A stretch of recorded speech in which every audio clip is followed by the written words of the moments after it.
থেকে এক ধরনের কোঅর্ডিনেটেড ম্যাসিভ একটা ডিসইনফরমেশন ক্যাম্পেইন।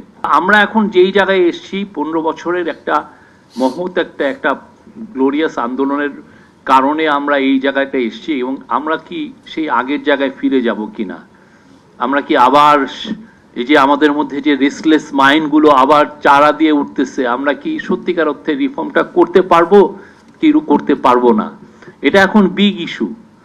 এই রেস্টলেসনেস আমাদের সোসাইটিকে আমি দেখতেছি যে এটা ডিভোর করছে। সবাই সকালে উঠে দা অ্যামাউন্ট অফ মেসেজ আমি পাই, আমার রাত 1টা-1:30টা পর্যন্ত এই মেসেজের উত্তর দিতে হয়, গভর্নমেন্ট কোন দিকে যাচ্ছে, কোন, আর সাথে আছে ধরেন বর্ডারের ওই পারের থেকে এক ধরনের কোঅর্ডিনেটেড ম্যাসিভ একটা ডিসইনফরমেশন ক্যাম্পেইন।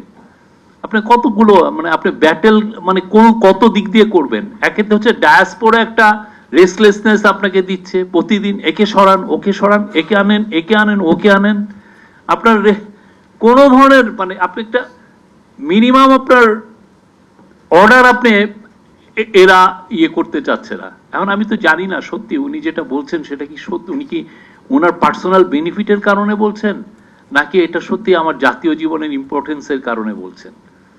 কিন্তু দেখা যাচ্ছে এরা এত ফলোয়িং, এদের এই পুরো জাতিকে, পুরো বিভিন্ন গ্রুপকে তারা আমি কালকে গ্রামে গিয়েছিলাম, আমাকে একজনের ভাই আপনাকে কিন্তু এই গণশত্রু বলেছেন। গ্রামের একটা লোক, ফার্মার, খুব শিক্ষিত না, উনি জেনে গেছেন যে আমি একজন গণশত্রু। আমি এবং আমার কোনো সিকিউরিটি ছিল না, আমার ওয়াইফ তো ওরিড হয়ে গেলেন, তোমার সিকিউরিটি থাকা উচিত। সে হয়তো আমাকে এসে বলতেছে যে না আপনি মানে কিছু করছে না, এমন কেউ তো হয়তো আরো সিরিয়াস নিতে পারে।